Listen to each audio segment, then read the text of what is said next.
আমাদের আজকের পেমেন্ট ব্যাচের টেন্সের উপরে প্রথম লেকচার শিট। তো আমরা টেন্স আগে শিখি। আমাদের প্রথম হচ্ছে প্রেজেন্ট ইনডিফিনিট টেন্স কীভাবে চিনব। প্রেজেন্ট ইনডিফিনিট টেন্সে বাংলা ক্রিয়ার শেষে যখন রস্বই অ এ থাকে তখন এটাকে আমরা প্রেজেন্ট ইনডিফিনিট টেন্স বলবো। তো আমরা একটু দেখি যে আমি খাই, আমি খাই, তো বাংলা ক্রিয়ার শেষে কী আছে? রস্বই। তাহলে রস্বই থাকলে কী হয়? Present indefinite tense, right? এটা হচ্ছে বাংলাতে সাধারণ বর্তমান। বাংলাতে এর হচ্ছে সাধারণ বর্তমান, সাধারণ বর্তমান। আর ইংরেজিতে হচ্ছে প্রেজেন্ট ইনডিফিনিট টেন্স। আর এটা সাধারণ অতীত, সাধারণ ভবিষ্যৎ। এইবার এখানে দেখেন বাংলা ক্রিয়ার শেষে কী কী বললাম? রস্বই অ এ থাকলে কী হয়? Present indefinite tense. তাহলে এখানে অ আছে, এজন্য এটা ইনডিফিনিট টেন্স। এই রস্বই আছে, এজন্য এটা ইনডিফিনিট টেন্স। তো এখানে সে ভাত খায়, তো এখানে রস্বই আছে। তারপরে সে খেলা করে, তো এইখানে দেখেন একার আছে, একার, অর্থাৎ এ থেকে একার, এ থেকে কি একার, এ থেকে একার থাকে, আর রস্বই থেকে রস্যিকার থাকে। এই যে এখানে এখানে হচ্ছে কি সে খেলা করে, তাহলে একার আছে, একার থাকলে কি হয়? Present indefinite tense. এই যে একার, এতে একার, করে, তাহলে এটা প্রেজেন্ট ইনডিফিনিট টেন্স।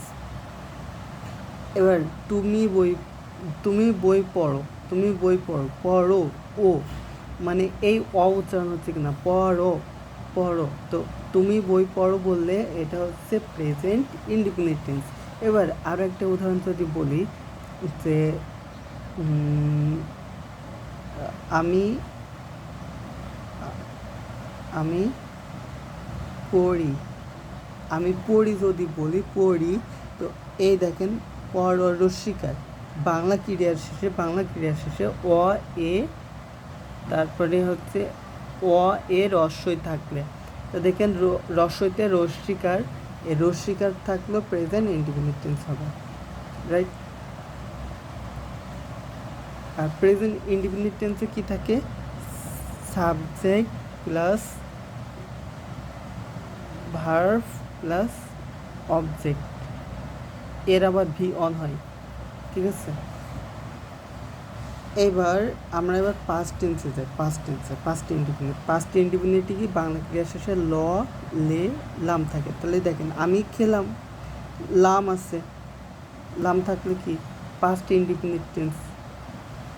তারপরে বাংলা ক্রিয়ার শেষে ল থাকে, খেলো, যদি লৌকার থাকে বা ল থাকে তাহলে কি? Past indefinite. এই যে তারপরে হচ্ছে পড়লে, পড়লে, তুমি বই পড়লে, তাহলে এই যে পাস্ট ইনডিফিনিট টেন্স। এবার সে করেছিল, ল, করেছিল থাকলে হচ্ছে প্রেজেন্ট পাস্ট ইনডিফিনিট টেন্স। এবার হচ্ছে এবার আরও কিছু ব্যতিক্রম কিছু নিয়ম, যেরকম প্রেজেন্ট ইনডিফিনিট, এইটা হচ্ছে বাংলায় নিত্য বৃত্ত বর্তমান, নিত্য বর্ষিত বর্তমান, নিত্যবৃত্ত বর্তমান, এগুলো হচ্ছে বাংলাতে নিত্যবৃত্ত বর্তমান। চিরন্তন সত্য, তাহলে কি? যে সূর্য পশ্চিম দিকে অস্ত যায়, সূর্য পশ্চিম দিকে অস্ত যায়, এটা তো আর চেঞ্জ করা যায় না, তাহলে এটা চিরন্তন সত্য। চিরন্তন সত্য হলে প্রেজেন্ট ইনডিফিনিট টেন্স হয়। তার বৈজ্ঞানিক সত্য, বৈজ্ঞানিক সত্য হচ্ছে যে ব্যায়াম করলে স্বাস্থ্য ভালো হয়, স্বাস্থ্য, এটা বৈজ্ঞানিকরা প্রমাণিত করছে, তার মানে এটা নিত্যবৃত্ত বর্তমান, অর্থাৎ ইংলিশে প্রেজেন্ট ইনডিফিনিট টেন্স। এবার হচ্ছে গাণিতিক সত্য, যেরকম 3 আর 2 5 হয়, তো এটা হচ্ছে গাণিতিক সত্য, তাহলে এটা প্রেজেন্ট ইনডিফিনিট টেন্স। এবার হচ্ছে ঐতিহাসিক সত্য, যেরকম হচ্ছে 1971 সালে যুদ্ধ হয়, যুদ্ধ হয়, তাহলে এই যুদ্ধটা কি? যুদ্ধ হলে এটা হচ্ছে কি? ঐতিহাসিক সত্য। তারপরে উদ্ধৃতি, উদ্ধৃতি মানে কেউ কিছু বললো, হযরত মুহাম্মদ সাল্লাল্লাহু আলাইহি ওয়াসাল্লাম বলছে যে মিথ্যা বলা মহাপাপ, তাহলে এটা কি? উদ্ধৃতি। তো উদ্ধৃতি এটা চেঞ্জ হয় না, অর্থাৎ এইগুলো চেঞ্জ হয় না, যা তাই ন্যারেশনে এগুলো চেঞ্জ হয় না। নিত্যবৃত্ত বর্তমানে এটা নোটস লিখে নেন, সে ন্যারেশনে NARRATION ন্যারেশন এ নিত্যবিত্ত বর্তমান কাল অর্থাৎ reported speech no sense, no sense, কোনো সেন্স হয় না। এটা কি হয়? এটা হচ্ছে নো সেন্স, নিত্যবিত্ত বর্তমান। অর্থাৎ ন্যারেশনের ক্ষেত্রে নিত্যবিত্ত বর্তমানে কাল, অর্থাৎ এই স্পিচটা দেখা যাচ্ছে আমি বললাম যে হি SAID সেইড, তারপরে হচ্ছে আচ্ছা এই যে এটা একটা হচ্ছে নিত্যবিত্ত বর্তমানের উদাহরণ, তাহলে এটা চেঞ্জ হয় না, ঠিক আছে? এইগুলো চেঞ্জ হবে না, নিত্যবিত্ত বর্তমান ন্যারেশনে চেঞ্জ হয় না। এইবার আসি ফিউচার টেন্সে। কি?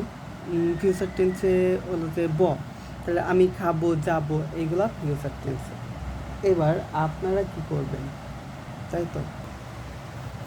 আপনারা এই টেন্সগুলো পড়া হয়ে গেলে আপনারা এরকম নেবেন, বই নেবেন যেখানে টেন্সের মিনিংস দেয়া। এখানে আপনারা মুখে মুখে প্র্যাকটিস করবেন যে সে সাহায্য করে, তাহলে প্রেজেন্ট ইন্ডিপেন্ডেন্ট যেহেতু রয়কের আছে, তাহলে কি হি অ্যাসিস্ট।